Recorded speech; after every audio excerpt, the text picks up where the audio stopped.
Mais d'abord, on peut quand même souligner et regretter la forme qui rend cette stratégie peu lisible pour nos concitoyens. Et d'ailleurs, c'est un point qui est mis en préambule de ce dossier sur le manque de visibilité de l'action publique, qui vient renforcer ce sentiment d'insécurité et d'inaction. Et puisque vous souhaitez davantage impliquer les Bordelaises et les Bordelais, il aurait été intéressant d'avoir une forme plus accessible, avec notamment des critères d'objectifs plus concrets et surtout des engagements de moyens, car on sait que sans moyens, cette feuille de route, cette stratégie restera inapplicable. Comment imaginer que les habitants du quartier de la Benoge comprennent votre stratégie pour lutter durablement contre les points d'huile qui pourrissent leur quotidien?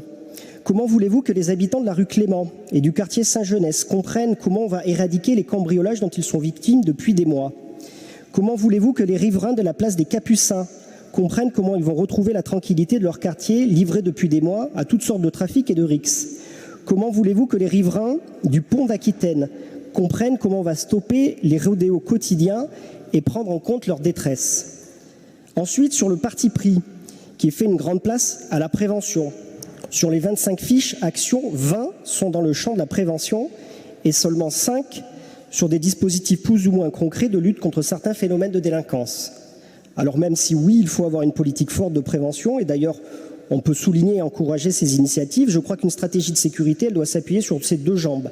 Et la prévention, la médiation, l'accompagnement, certes, mais aussi la sanction, la répression et la réparation. Et pour cela, il faut aussi des moyens d'action concrets.